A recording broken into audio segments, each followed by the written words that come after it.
Hello বন্ধুরা, ভিডিওর শুরুতেই তোমাদের জানাই একটা দুঃখের সংবাদ।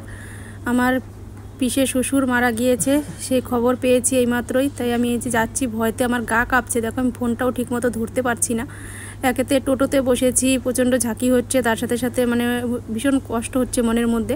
তাই এখন যাব শ্বশুর বাড়িতে। এই যে পিসে শ্বশুর তো চলে গেছে, এখন তাকে নিয়ে যাওয়া হবে নবদ্বীপ শ্মশানে। সবাই কান্নাকাটি করছে, প্রচুর লোক বাড়িতে, আত্মীয় স্বজন সবাই এসেছে। দেখো, একদম পুরো মানে শোকের ঢল নেমে গেছে বাড়িতে।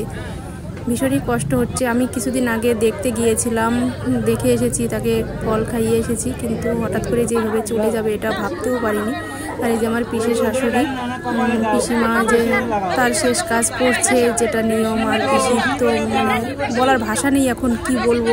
তোমরা তো বুঝতেই পারছো যে কারো স্বামী চলে গেলে সেই মুহূর্তটা তার কেমন লাগে। কারণ এই দিনটা আমি পার করে এসেছি। আমি জানি যে একটা মেয়ে মানুষের জীবনের যে কত কষ্টের একটা মুহূর্ত। যাই হোক, আর কিছু বলছি না, তোমরা ভিডিওটা দেখতে থাকো। পুরো র ভিডিও করেছি, যেমন করেছি তেমনই তোমরা দেখে নাও। এরকম ভিডিও করার কোনো ইচ্ছে থাকে না, তবুও করতে হয়। কেননা কোন দিন কেমন পরিস্থিতির মধ্যে দিয়ে কাটাই আমরা, সব কিছুই তোমাদের সাথে শেয়ার করা আমাদের দায়িত্বের মধ্যে পড়ে। আর আমার ছেলেও যাবে নবদ্বীপ শ্মশানে, তা দেখতে থাকো তোমরা শেষ পর্যন্ত।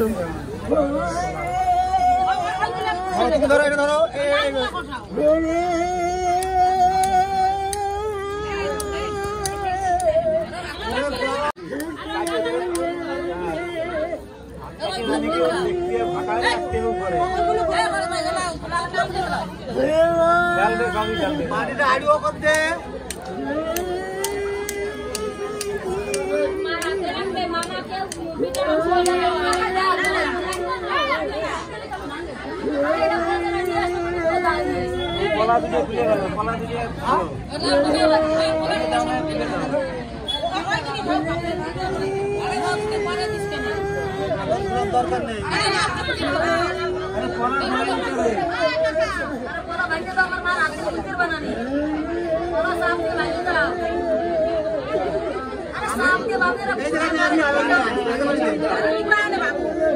ভাঙিয়ে দেন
সবাই সবাই দেখে রাখতে হবে, তাই না?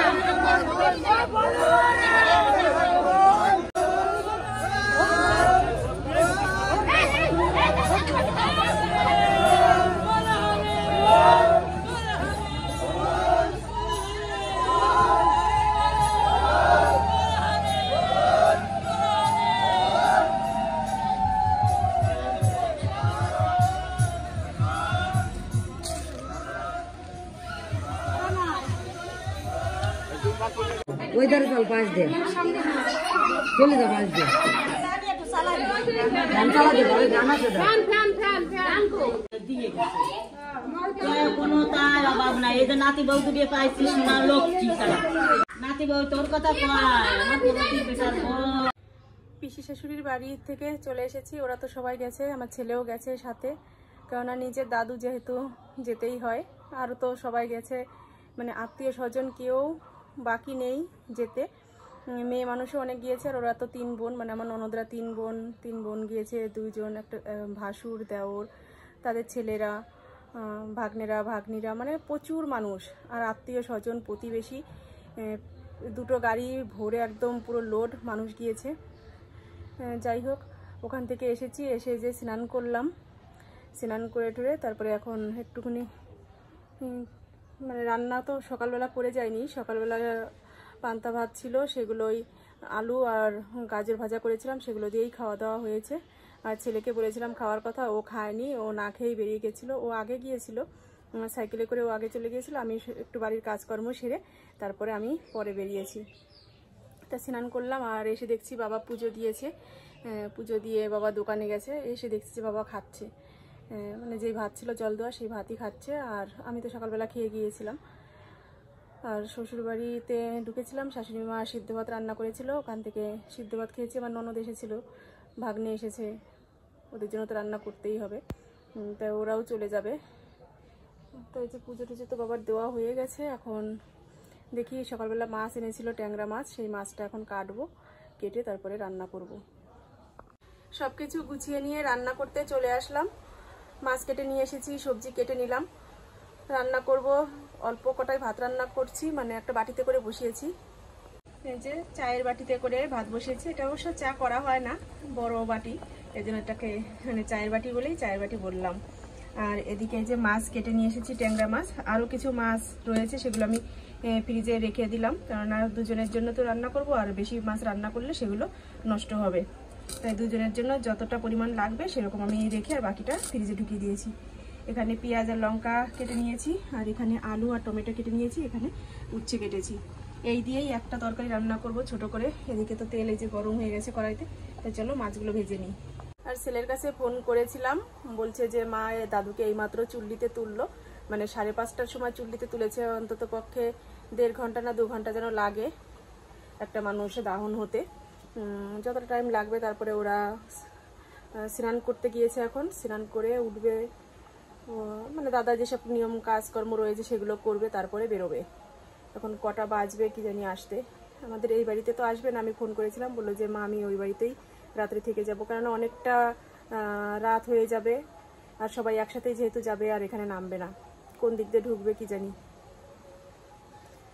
যাই হোক, আবার ফোন করতে হবে আর একবার, কেননা যতক্ষণ বাড়ি না আসছে ততক্ষণ তো টেনশন থেকেই যায়। তো চলো, কড়াই গরম হয়ে গেছে, মাছটা তাড়াতাড়ি ভেজে নিই, তারপর তরকারিটা বসাবো।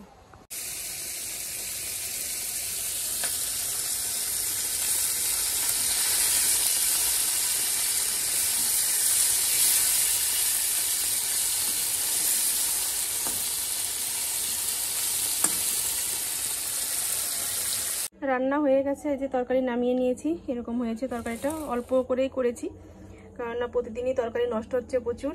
আজকেও 2 রকম তরকারি মানে ফেলে দেওয়া হয়েছে, তাই অল্প করে করলাম এই যে তরকারি। আর আমি এই যে ভাত বেড়ে নিয়েছি, খাবো এখন। সকালবেলা করেছিলাম গাজর আর আলু দিয়ে ভাজা, পান্তা ভাত খাওয়ার জন্য, সেই আলু ভাজা রয়েছে অল্প একটু, তাই নিলাম। আর তরকারিটা নেব এখন। মনটা একদমই ভালো লাগছে না, ছেলে রয়েছে ওখানে, তারপর কি করছে না করছে, ফোন করবো এখন আবার।